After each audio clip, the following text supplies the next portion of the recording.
Freakonomics Radio is sponsored by Range Rover Sport, a vehicle that blends power, poise, and performance. With a distinctly British design, the Range Rover Sport is built to take on roads anywhere. Free from unnecessary details, its raw power and agility shine. Combining a dynamic sporting personality with elegance and agility, it delivers an instinctive drive. Its assertive stance hints at an equally refined driving performance. Defining true modern luxury, the Range Rover Sport features the latest innovations in comfort and convenience. The cabin air purification system, alongside the active noise cancellation, creates a new level of quality, comfort, and control. Terrain Response 2 offers 7 terrain modes to choose from, fine-tuning the vehicle for any challenging roads ahead. A force inside and out, the Range Rover Sport is available with a choice of powerful engines, including a plug-in hybrid with an estimated range of 53 miles. Build your Range Rover Sport at rangerover.com/US/sport. Freakonomics Radio is sponsored by Hotels.com. Hotels.com gives you access to hundreds of thousands of hotels worldwide, and when you join for free, you can save up to 20% instantly with member prices. Plus, every stay earns rewards, so when you book one trip, you're already lowering the cost of the next one. Hotels.com is simple, rewarding, and designed to help you get more out of every stay. Sign up for free and book today. Hotels.com. It's all in the name. Freakonomics Radio is sponsored by Amica. You know what they say, if you want to go fast, go alone. If you want to go far, go together. So go with Amica and get coverage from a mutual insurer that's built for their customers, one that looks after what's important to you together. Auto, home, life, and more, coverage that fits your unique needs. Amica helps you protect what matters most. Visit amica.com and get a quote today.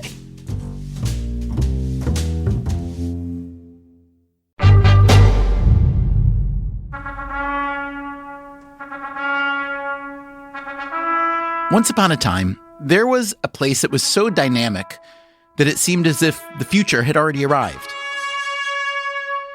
They were trying to take all the most modern disciplines, physiology, medicine, mathematics, statistics, and apply all these new disciplines to building a new civilization. You may think I'm talking about someplace like ancient Athens or Alexandria, but no, this was much more recent, during the late 19th and early 20th centuries. And it didn't last. This dynamic place turned out to be a volatile place, and then a violent one. In a most comprehensive, ruthless manner, the Nazis basically destroyed Vienna as a center of scientific progressive opposition to National Socialism. The great Viennese writer Stefan Zweig, who killed himself in 1942, left behind a memoir called The World of Yesterday. It is a heartbreaking book about a Vienna that, in retrospect, didn't stand a chance. It was a city built on modern thinking, in its art and its politics, in its embrace of science as a foundation of society. It was more modern than many places today. That Vienna was wiped out. But as described in a new book, its legacy lived on, especially in the United States, in many areas of daily life. From music through philosophy to nuclear fission, biology, art therapy, the whole of psychoanalysis and psychology, and free market economics. Today, on an episode of the Freakonomics Radio Book Club, we speak with the author of this new book. We will ask why it's worthwhile to explore this vanished Vienna. We'll talk about which of the city's rhythms still move us today. Also, we will discuss, to paraphrase the investment industry, why a city's past performance is no indicator of its future results.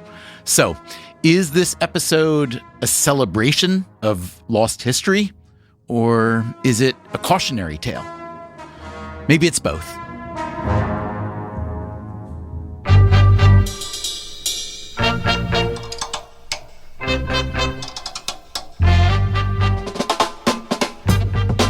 This is Freakonomics Radio, the podcast that explores the hidden side of everything, with your host, Stephen Dubner.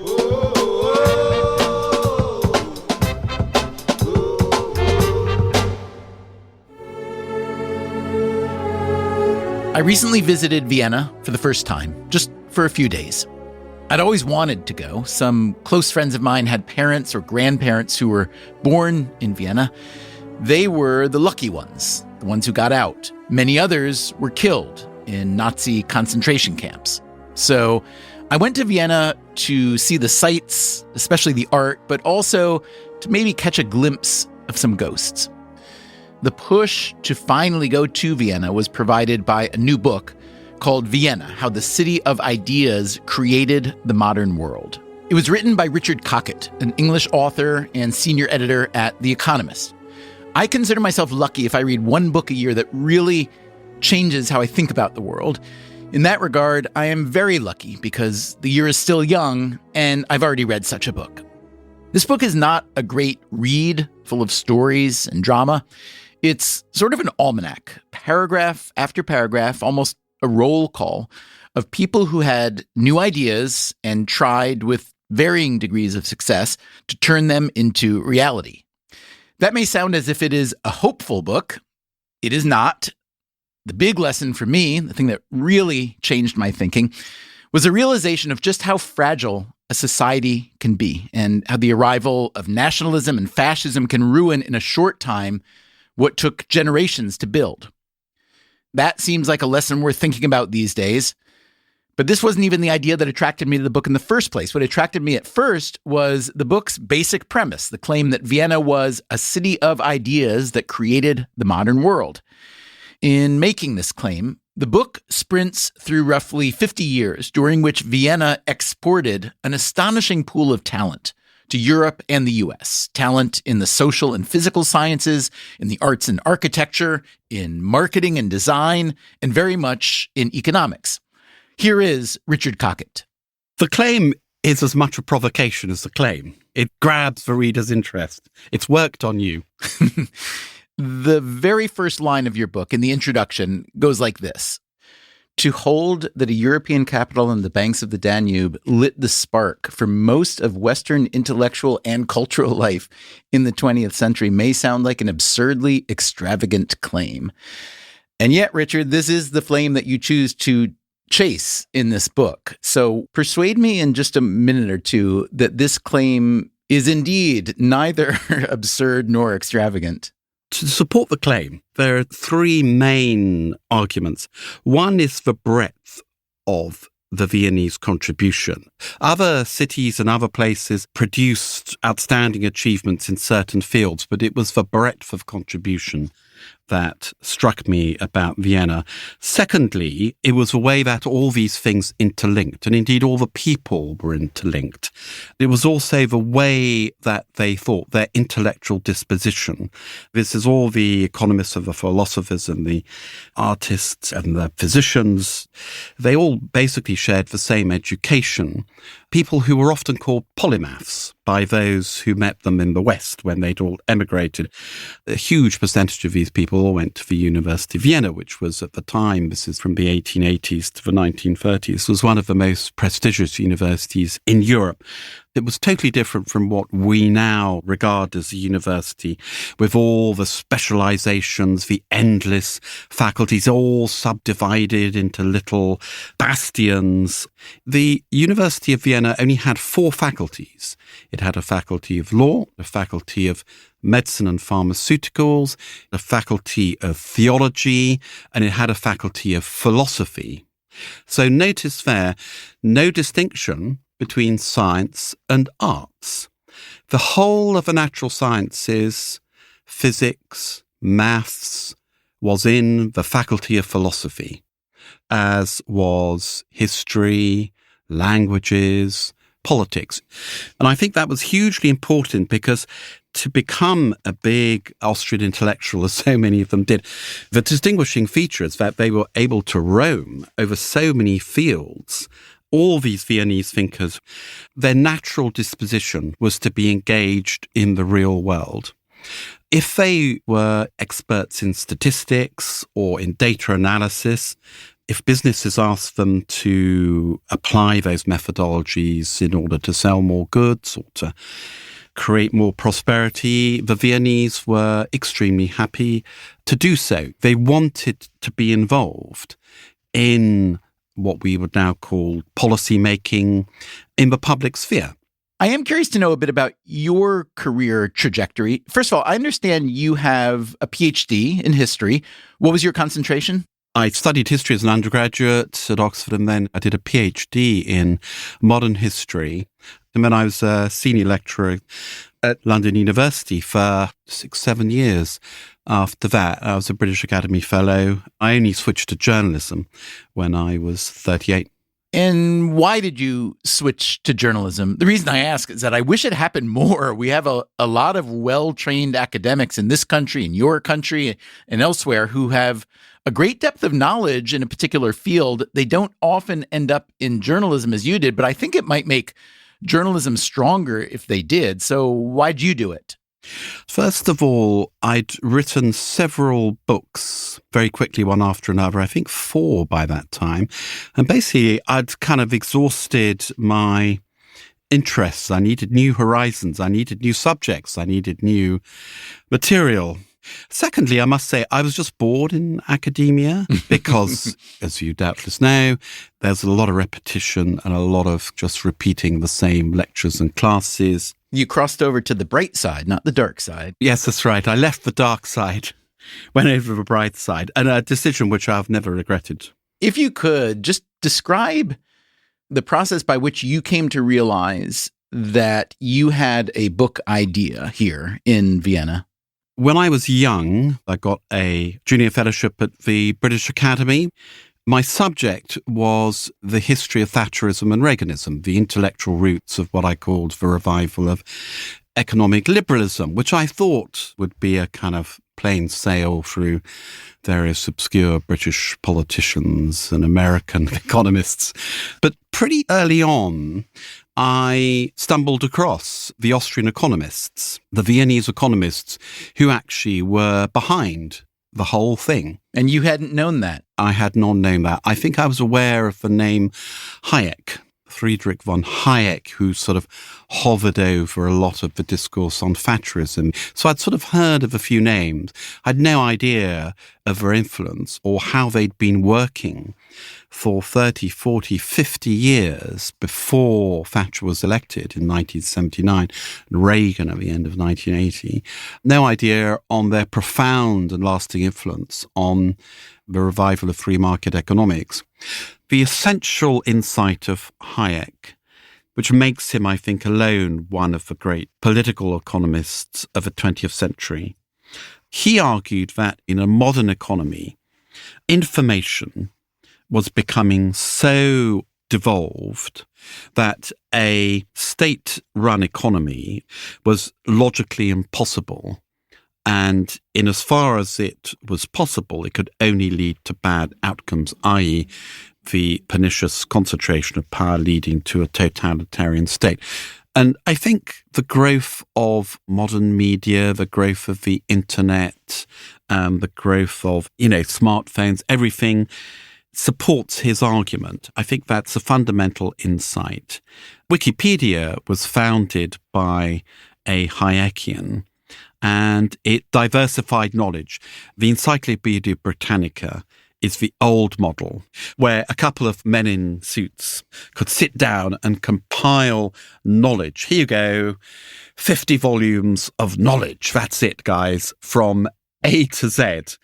Wikipedia is the new model. Knowledge is so diversified that everyone can contribute, has to contribute to knowledge, because knowledge rests now in millions of individuals. I was a foreign correspondent, went abroad, wrote books about faraway places like Sudan and Burma.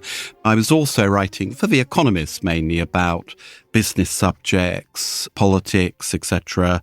And it became very noticeable every time I went down to the core of a subject or was pointed in the direction of the founding book of the discipline or the original thinker who thought the whole thing up. They were usually Viennese. Just to take a couple of examples, if you got interested in the entire field of modern advertising or marketing, fairly soon you got to Ernst Dichter, who basically invented modern market research. Also, the way that companies discover consumer preferences, applying psychology or psychoanalysis to consumer behavior. We did a big piece in The Economist on the history of shopping malls. And lo and behold, the first architect who created the first shopping mall, Victor Gruen, hailed from Vienna. And then there were all the more obvious people like Ludwig Wittgenstein, the philosophers, the mathematicians. Sigmund Freud, who was inventing psychoanalysis in the first 20 years or so of the 20th century. Ludwig von Mises, who essentially invented modern free market economics or reinvented it in 1920. What would 20th century Hollywood have been like without the Viennese? Hugely influential in Hollywood. I was entirely ignorant of this before I started my book. I had no idea that the golden age was dominated by so many. Billy Wilder was born in Vienna. Preminger, Fred Zinnemann, who later did The Day of the Jackal, etc. I mean, they invented film music. Eric Korngold, really the most admired film composer of his age, and invented the modern score, forerunner of John Williams and Hans Zimmer and all those film composers we know today. And when we think of film scoring, I can't help but think of that zither music in The Third Man. And The Third Man was a Vienna story, yes? Yeah, absolutely. That story of Vienna. And then, the first great set designer was Viennese, and he did all Randolph Hearst's productions. And then there's Rudolph Bing, the opera impresario in New York City, but he really changed opera around the world. Right, he was in charge of the New York Opera. That was after having invented the Edinburgh Festival in Britain, modelled on the Salzburg Festival. We haven't even mentioned Wilhelm Reich, the creator of the Orgasmatron. As I dug further, you could find individual monographs on the work and contribution of these people as individuals, but nobody had gathered it all together and presented a kind of synoptic view. How were all these people interconnected? Why did they all come from this one relatively small European capital at a particular moment in time, which ended very abruptly in 1938. I thought it was one of those books that had to be written. And then when nobody did, I thought, well, I better do it. How much more diverse or cosmopolitan or how much more of a melting pot was Vienna or even Austria, but I sense it was mostly Vienna at that point than similar cities in Eastern and Central Europe? Enormously. This is the key to Vienna's success. This is something for us to bear in mind in the contemporary world, that Vienna was a city of immigration. Almost all the people I talk about, very few of their families came from Vienna. They were usually second-generation immigrants from some part of the Austro-Hungarian Empire. Many of them came from what is now Ukraine, the cities of Kiev and Lviv. These produced an amazing array of mainly Jewish young men. And if they were young men and women too of talent, it was natural for them to go to the centre of the empire because that was known to be where they'd get the best education, the best opportunities, etc. Where did being Viennese rank among most people as opposed to being Catholic or Protestant or Jewish or from Bohemia or from Italy and so on?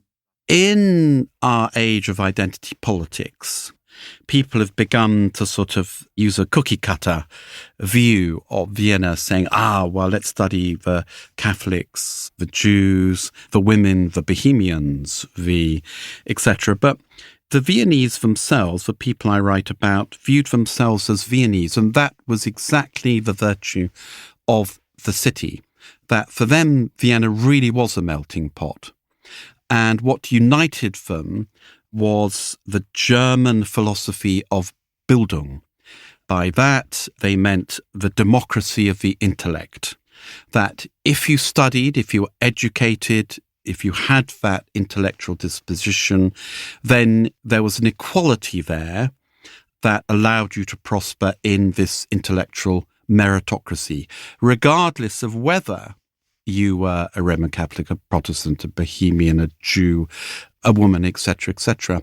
And later on in many of their lives, so this would be towards the end of the 20th century, people who interviewed them kept on asking, well, what about your Jewish identity? What about your feminist identity? All of them resisted such questioning. They said, I wasn't a socialist or a this or a that. I was Viennese. That was my identity. Can you think of another place now or previously where a city or a place exerted that kind of influence on one's identity? I mean, I selfishly like to think that we New Yorkers are that to some degree. I was going to say New York. Genuinely, I was. I think that's the other place. It's a city of immigrants. I also think of Barcelona a few hundred years ago. And of course, there are many places in the ancient world where many people from many places came. But you make it sound, Richard, so simple that they embrace this idea of Bildung as a kind of what we might call today a growth mindset. Was it so simple? Was it just kind of in the water there? Well, that was the tradition. It was the tradition of the German Enlightenment, which had been basically developed since the late 18th century. So this had been a long time in the making, and they all honoured the same literary and intellectual, and indeed, very importantly, musical gods, Beethoven, Schiller, Goethe, the gods of the German Enlightenment. They were all very heavily invested in the same canon of Enlightenment views, which they thought was open to anyone who would invest in that tradition. It was very democratic. It was not dependent on your birth, whether you came from an aristocratic family. It was about the value of intellectual achievement and education. So this pre-World War I Vienna was a place of intellectual accomplishment. It was a place of beauty. It was a place of vibrancy. But moreover, perhaps, it strikes me it was a place of stability. You know, we had this period in the modern world not that long ago that economists like to call the Great Moderation. Economists like to preach about the fact that, you know, all those financial crises and depressions, we figured out how to solve them. They're never coming again. Then, of course. And then came 2008. Exactly. So my sense is that Vienna before World War I was like that. That's certainly the impression I get from reading Stefan Zweig. I mean, there was a lot of disruption in the visual arts, especially. You know, there's Egon Schiele's extremely intense and very sexualized paintings, which landed him in prison for a bit. Even Gustav Klimt, who started as a traditionalist, but then helped lead the secession movement.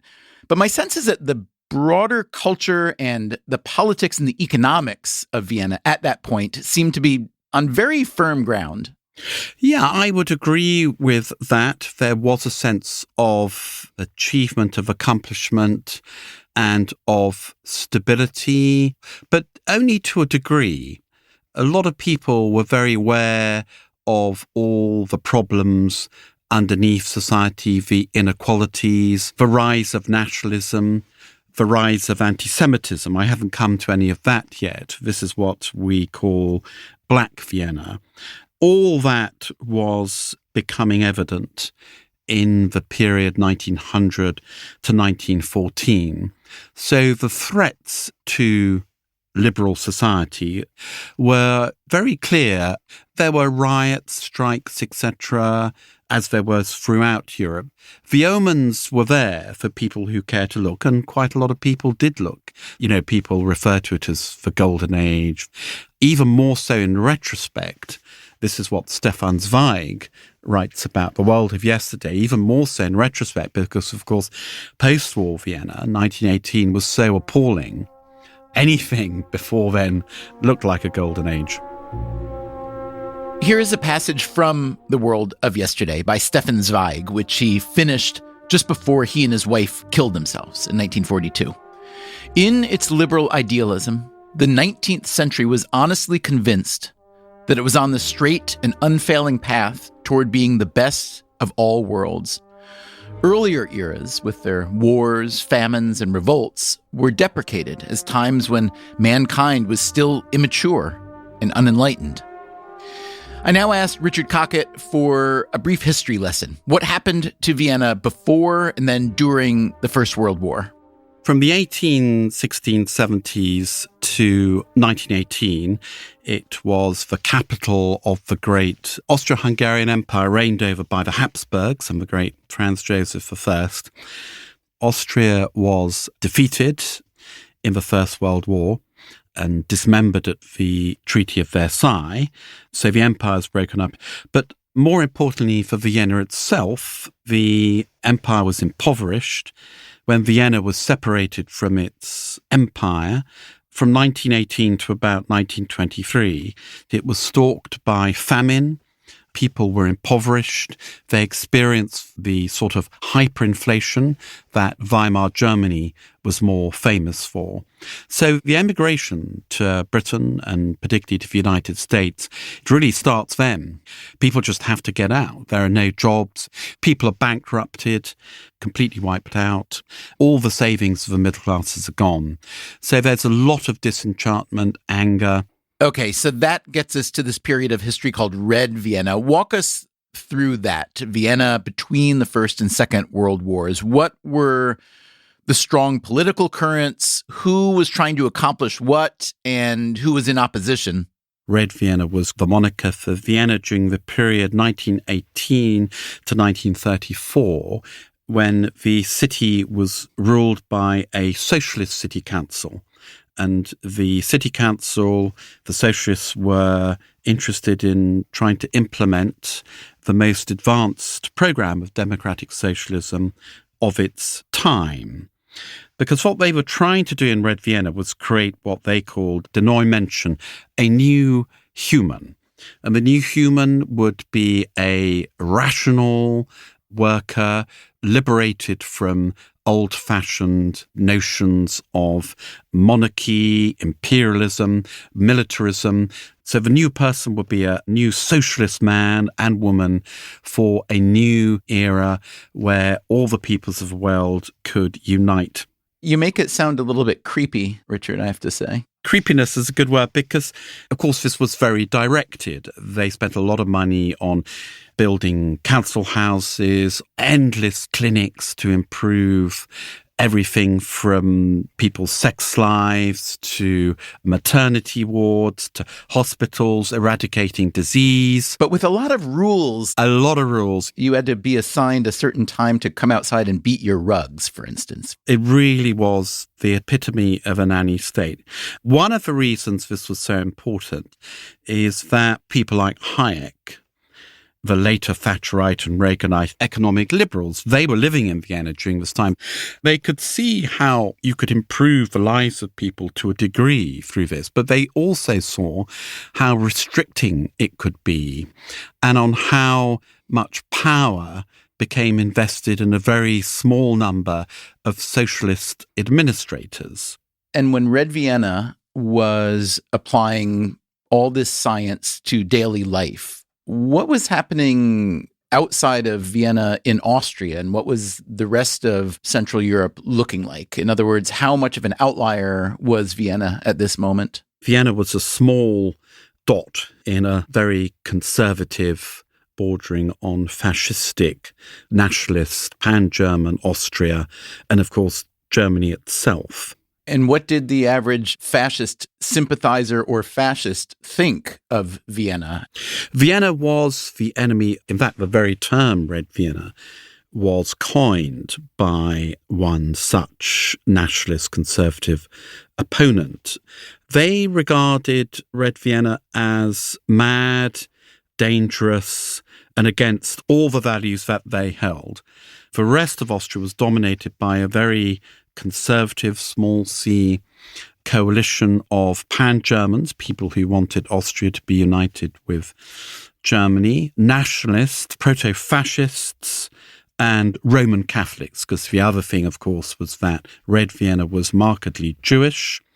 only 2 cities in Europe had a higher proportion of Jews. It's also worth noting, though, that the intellectual Jews of Vienna of this period were almost overwhelmingly, extraordinarily assimilated, yes? That's right. 95% of these middle-class Jews regarded themselves as assimilated Jews. They were Viennese and they were Austrians.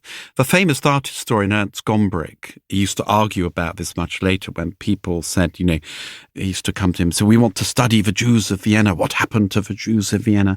And he resented this. His answer to that was always that Hitler identified the Jews of Vienna. We didn't identify as Jews. A fascination of Vienna for many has been, this dialectic between the modern progressive liberal ideas that Vienna became most famous for and the fact that it also incubated National Socialism and fascism. One of its most famous sons was Adolf Hitler. So Hitler was born in northern Austria, but he came to Vienna before the First World War, and that's really where he learnt his politics. He copied his style of politics, Nazism, of Austrian forebears, the most famous of which was the mayor of Vienna in the years before 1914, a man called Karl Lueger.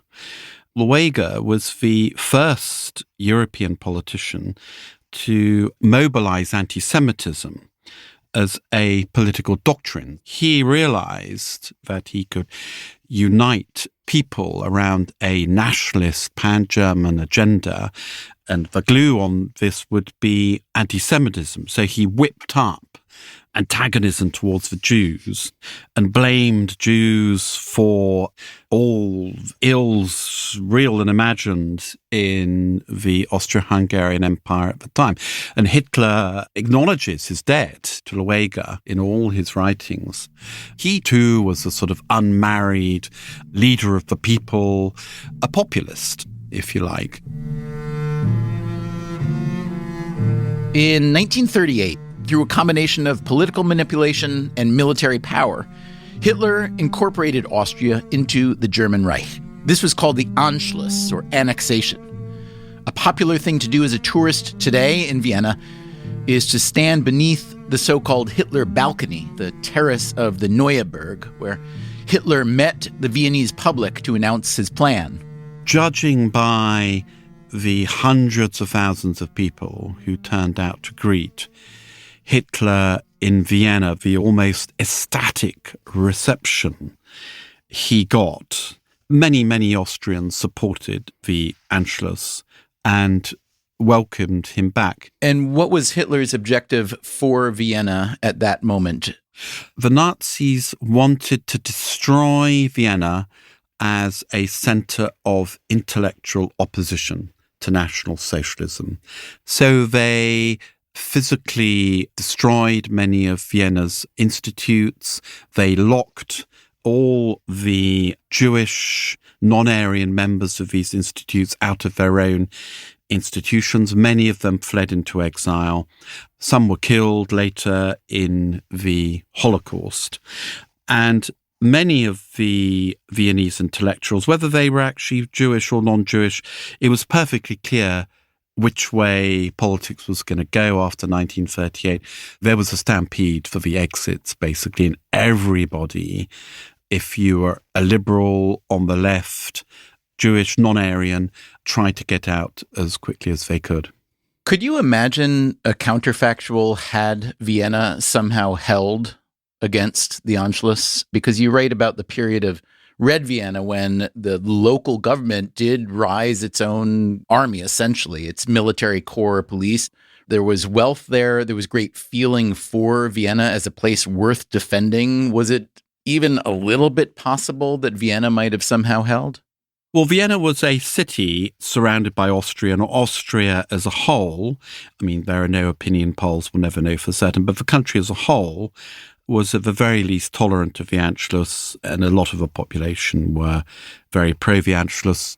One point about this is that the treatment of the Jews in the days after the Anschluss itself was so barbaric, it was so utterly awful, that no Jew, no person could be in any doubt as to the ultimate aim of the Nazis to extinguish the Jewish presence in Vienna. This is a very fundamental difference between the experience of Vienna and Berlin. When the Nazis took over in Berlin, they passed various laws, the Nuremberg laws, etc., which would gradually and legally exclude Jews from the commercial, intellectual life of the country. But they did it in stages over years, which allowed many people to think that this was not so bad, that they may change their mind, etc.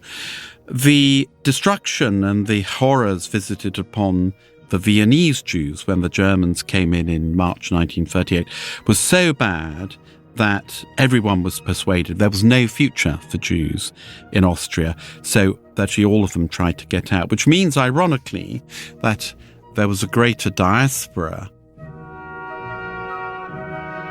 After the break, who was in that diaspora, and what did they do in their adopted homeland of America? I'm Stephen Dubner. This is Freakonomics Radio. We'll be right back.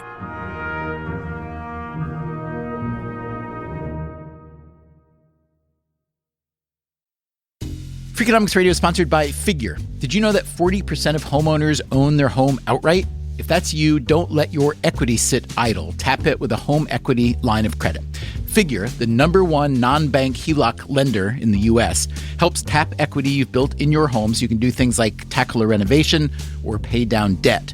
HELOC is a line of credit secured by your home. You can draw what you need, repay, and draw again. Figure offers a 100% online application. Get approved in 5 minutes and funding in as few as 5 days. It's faster than a bank loan and cheaper than a personal loan.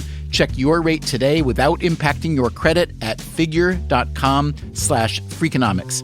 This post is sponsored by Figure, NMLS ID 1717824. Figure is an equal housing lender. For more information about their licensing, visit nmlsconsumeraccess.org. Figure's HELOC is subject to credit approval and terms apply.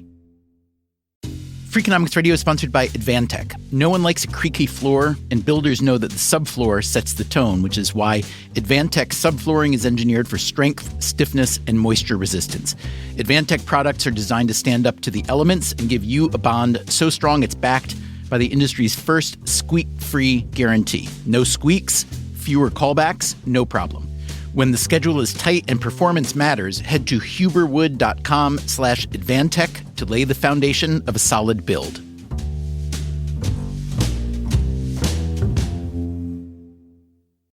Freakonomics Radio is sponsored by LinkedIn Ads. Ever invested in something that didn't live up to the hype? Marketers know that feeling. They optimize for the numbers that look great, like impressions, but then they don't see revenue.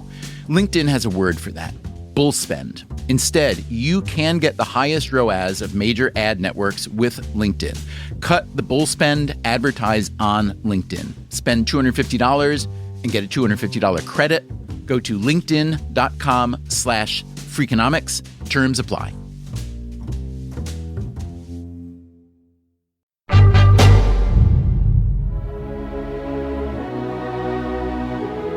Richard Cockett, an English author and journalist and former academic, recently published a book called Vienna: How the City of Ideas Created the Modern World. He chronicles how the city's intellectual culture and educational worldview produced a bounty of great thinkers and doers in many fields. But as Vienna came under pressure from political opponents and was eventually gobbled up by Nazi Germany, many of those thinkers and doers fled, their ideas taking root elsewhere, particularly in the United States. One of the best was a sociologist called Paul Lazarsfeld, now credited with being the founder of modern empirical sociology. He was exactly one of those who started coming in the mid-1930s, and he became a sort of traffic conductor for the mid-Atlantic intellectual flows.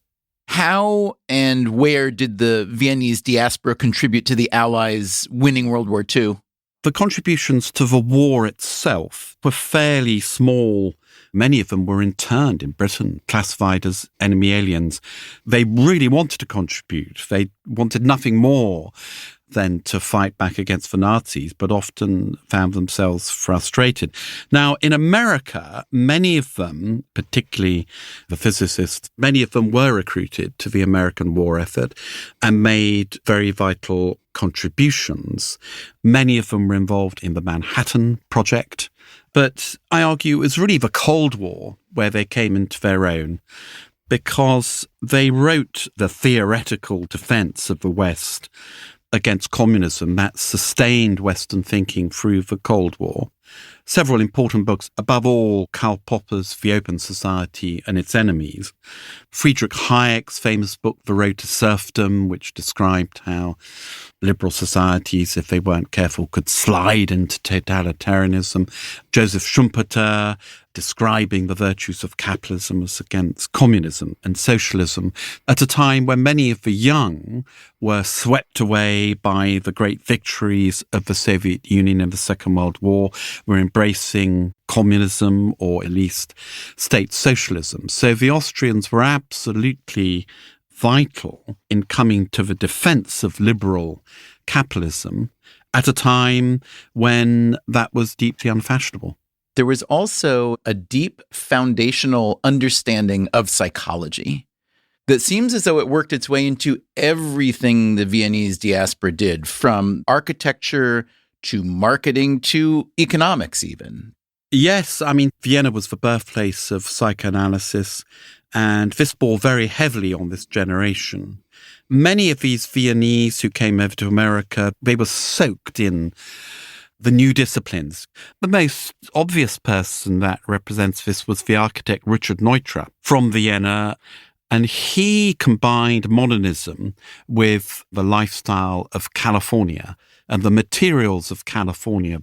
If you came to Neutra to build you a house, he would give you a questionnaire about how you lived. It was like a process of psychoanalysis for the architect to understand your needs, because for him, a house was a place where you expressed your mind, your psychology, your body. And so he had to understand a person in that psychological sense. This was entirely novel. Let's go broad. What would the U.S. look like today without that Viennese diaspora?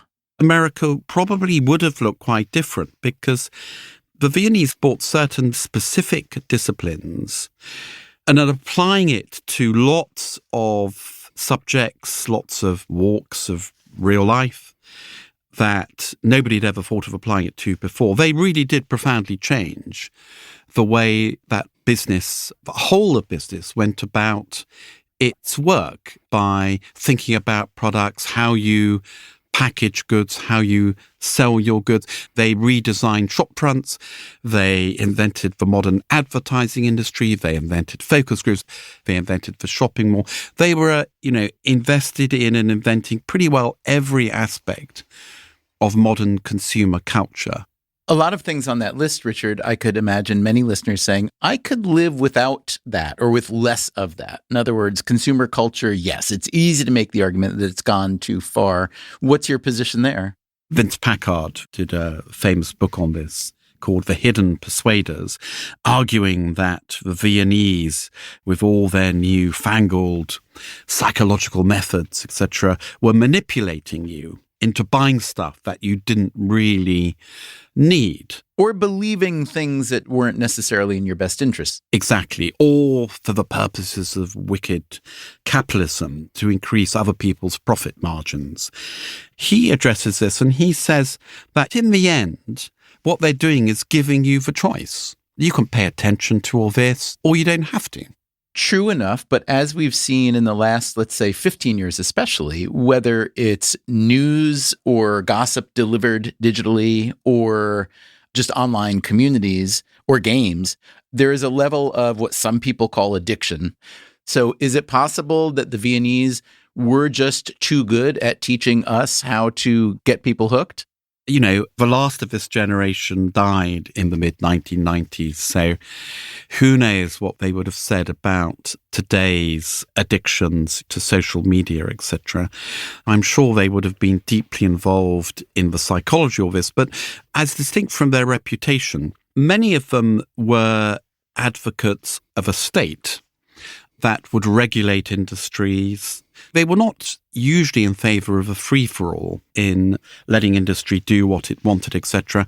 Hayek, for instance, from early on, they were all in favour of a minimum state. And many of the Thatcherites, the trade-off was you liberate industries, but they have to be regulated in the public interest. In Britain, for instance, that's how we are now organised. They liberated the media, but there is a regulator called Ofcom, and it has powers to prevent a concentration, to allow the diversity that the Austrian school was so keen on. Although, oddly enough, many of these Austrian economists and what we today would call political scientists, it would be quite a while before they achieved, I would say, influence and prominence. During the period 1945 to the early 1980s, there was what we now call the Keynesian consensus. In the United States and in Britain, the midway between the state collectivism of communism and freewheeling market capitalism. And the Austrians, they argued that this was a mirage, that the Keynesian system was deeply flawed, both in its economics and its politics, and could only end up shifting Western societies more and more in a liberal and anti-democratic direction. And what was their evidence that this was a mistaken ideology? Well, I think they'd seen it all before in Red Vienna. They'd grown up, come to maturity in the cauldron of post-1918 Europe. They'd seen close up the baleful consequences of collectivism in Vienna, in Austria, and in Germany. So they were in no doubt as to the pernicious consequences of the overconcentration of state power, of collectivism, and of restricting economic, social freedoms. I'm curious to know, having read all these books and having studied these thinkers, how surprised are you at the way that their ideas in economics and politics have become manifest in the US and in the UK? Does the reality seem in line with what they actually believed and wrote, or do you feel it's been to some degree warped? Well, 2 points here. The Viennese themselves thought that, above all, they were trying to get the British and the Americans to rediscover their own best nature. They were all huge fans of, David Hume, Locke, Adam Smith, the liberal constitutions, founding fathers, the pragmatist tradition in America. So basically what they were doing was trying to refashion Britain and America's own liberal economic traditions for a new era. With a nice helping of Viennese scientific thinking. With a good dollop of Viennese scientific technocratic thinking, adding some mathematics and econometrics, fancy forecasting.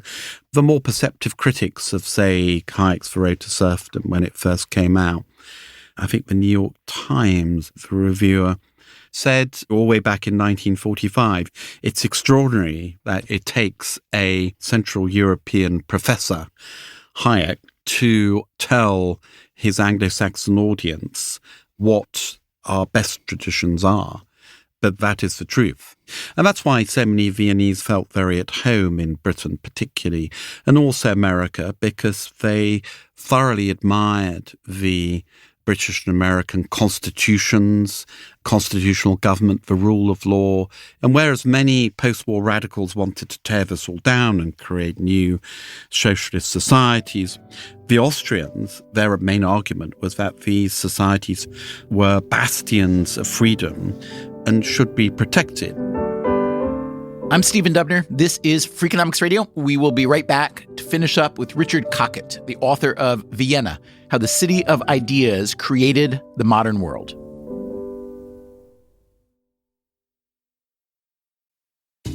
Freakonomics Radio is sponsored by USPS. In business, there's no room for guesswork. Every shipment matters, every deadline counts.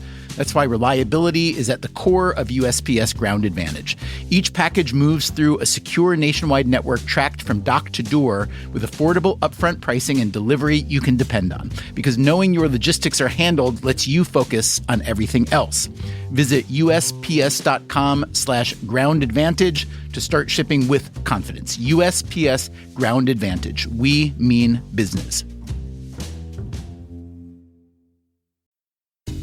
Freakonomics Radio is sponsored by Principal, the perpetual pen tapper, the arbitrary fridge reorganizer, the holiday party planner that starts in May. Principal knows that your star employees have their work quirks. Principal also knows how much those employees mean to your business. You need them. They need benefits. Work with Principal so they can help your team with a retirement and benefits plan that's right for them. Principal Life Insurance Company, Des Moines, Iowa.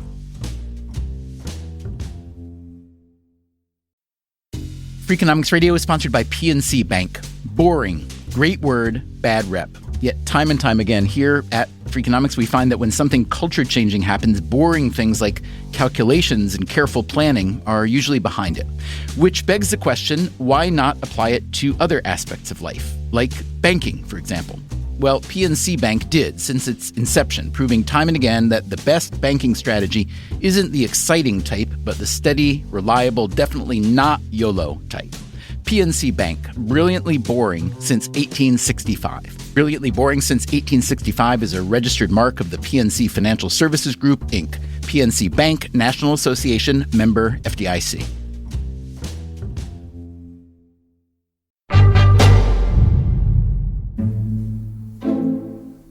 So, Richard, when you look around the world today, what would you say comes closest to Vienna at the peak of its powers?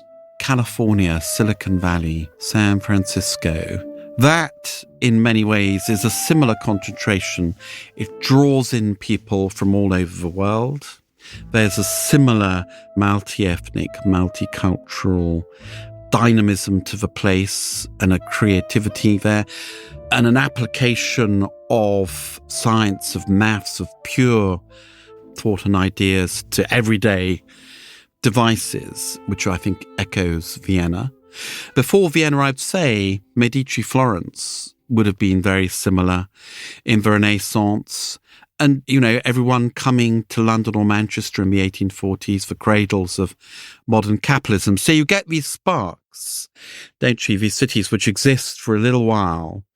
The big thing for me about Vienna, only 30, 40 years before all this happened, it was a relatively small provincial city. One of Austria's most famous exports in the last half century is Arnold Schwarzenegger. I knew you'd mention him.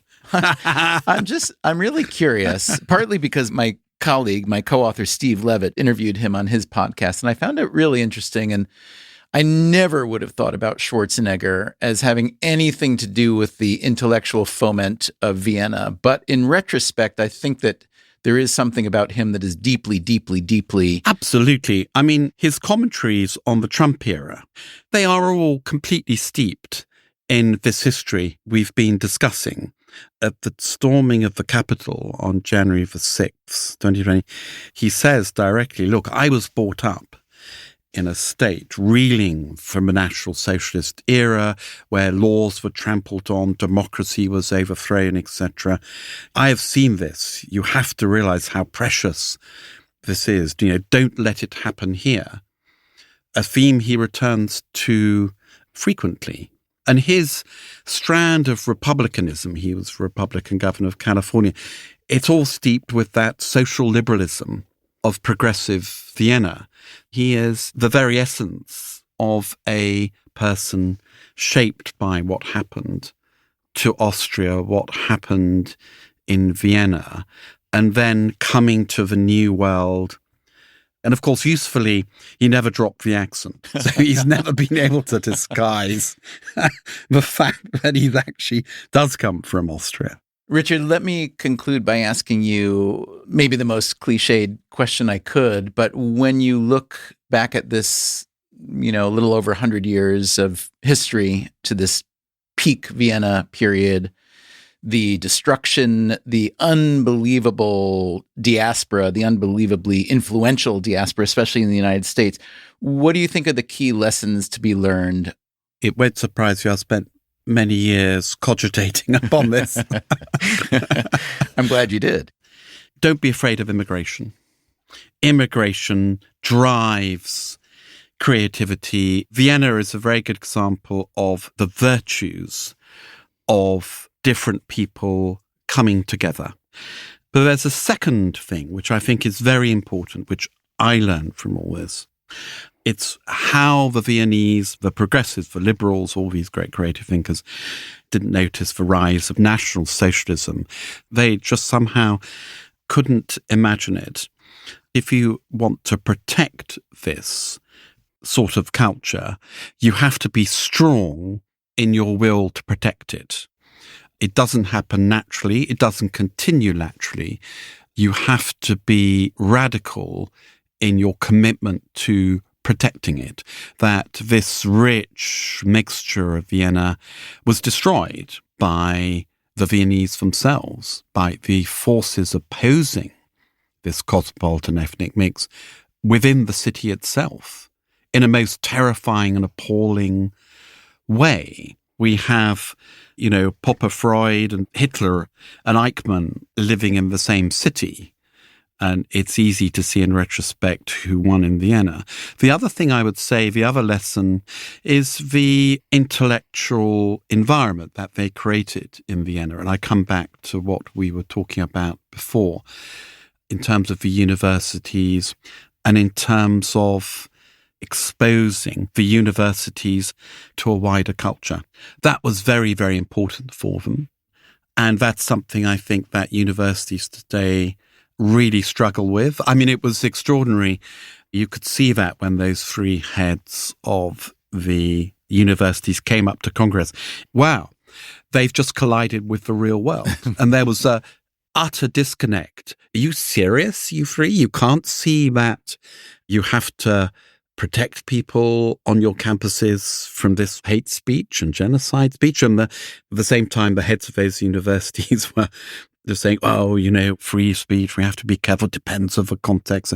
There was an utter non-meeting of minds there. In Vienna, it was so much more fluid. It's interesting. It reminds me of another debate that you wrote about back in peak Vienna that is very common again today, which is the debate over language, what can and what cannot be said. Absolutely. A lot of people in Britain and America found the Viennese very bracing. Direct, yes. And even abrasive. I mean, I've experienced this. It's quite a thing to have an intellectual argument with some of these Viennese intellectuals. I would think especially for an Englishman, no offense. Especially for an Englishman, yeah. The Viennese were often taken aside in England by their English interlocutors and said, now, you might just dial it down a little bit. Can you be a little bit more moderate? And they tried to. But for them, it wasn't a problem because it was give and take. This is my argument. Let's have yours. Let's have a discussion. Von Mises famously said of this seminar where Austrian economics was born, he famously said that it was through disagreeing with each other that we created the Austrian school. So how do you disagree creatively? How can you moderate disagreements to create something good if you're both doing it in good faith? And I think the good faith point really matters. And that's what they managed to do because they were all invested in an intellectual moment where they all agreed on the basics of what they were trying to achieve and how they were trying to advance civilization. So there was a basic agreement there, which, we must try and find again. I love what Richard Cockett just said there about the basic agreement of advancing civilization and how we must try to find it again. The Vienna we've been talking about today and celebrating was far from perfect. Among these big thinkers, there was plenty of arrogance and elitism and self-interest, and the idea of applying rational scientific thinking to every aspect of human life Well, that could be disturbing. We're seeing that now in the debates around technology and especially artificial intelligence. Still, as I said earlier, this book really made me think, and for that I am exceedingly grateful to Richard Cockett. It also made me realize that for all we may talk in our society, including on this show, about using rational thinking and data and common sense to help solve problems, to make our communities more livable and fair, all of that adds up to barely a whisper in the wind compared to the brute force of a government with a different agenda, or an autocrat who can undo generations of kindness and progress with a new set of laws and some secret police. Usually when we think about a lost world, it was many hundreds or even thousands of years earlier. But Vienna was lost not even 100 years ago. When you read ancient history or biblical history, you're always coming across how such and such kingdom was sacked. You never stop to think what that really means, just how complete and brutal that was. I don't think it's my job to compare the brutality of one group of people to another from centuries earlier, but yeah, the sack of Vienna was brutal. And so what I was left with, especially after visiting Vienna, was a deep sadness. I felt I was mourning the loss of this place that I'd never known, but I realize now that I did know it in the form of the many ideas that came out of Vienna and spread west. So that vanished place is a part of me, and I'm guessing at least some of it is a part of you. To think about its heyday is both thrilling and heartbreaking. To see Theodor Herzl's old bicycle hanging from the ceiling of Vienna's Jewish museum, well, there are ghosts everywhere. All those ghosts are now pressed between the pages of Richard Cockett's fine book. Thanks to him for writing it and for speaking about it with me today. Coming up next time on the show. The whole term inclusive capitalism drives me bananas because everyone talks about it. And isn't this it? Freakonomics Radio has been beating up on the private equity industry over the past few years. Next week, we talk to a big player in the industry who says he has introduced a valuable reform. It has won him some fans. I think Pete's a good guy. I think his interest in helping workers is sincere. But, yeah, you knew there was a but, didn't you? You have to look at private equity overall and say, is this a force for good for workers? And it's massively not. That's next time on the show. Until then, take care of yourself. And if you can, someone else too. Freakonomics Radio is produced by Stitcher and Renbud Radio. You can find our entire archive on any podcast app or at Freakonomics.com, where we also publish transcripts and show notes. This episode was produced by Ryan Kelly. Our staff also includes Alina Kuhlman, Augusta Chapman, Dalvin Abawaji, Eleanor Osborne, Elsa Hernandez, Gabriel Roth, Greg Rippin, Jasmine Klinger, Jeremy Johnston, Julie Canfer, Lyric Bowditch, Morgan Levy, Neil Carruth, Rebecca Lee Douglas, Sarah Lilly, and Zach Lipinski. Our theme song is Mr. Fortune by the Hitchhikers. Our composer is Luis Guerra. As always, thank you for listening. Give us a sense of how all these good things flowed into this one place. I will. But before that, I'm going to take my jumper off. The Freakonomics Radio Network, the hidden side of everything. Stitcher.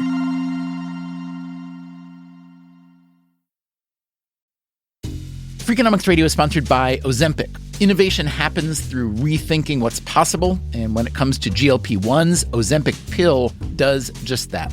Learn more about Ozempic semaglutide tablets, 4 and 9 milligrams, by calling 1-833-OZEMPIC or visit Ozempic.com to view the medication guide and ask your doctor what's possible with FDA-approved Ozempic pill.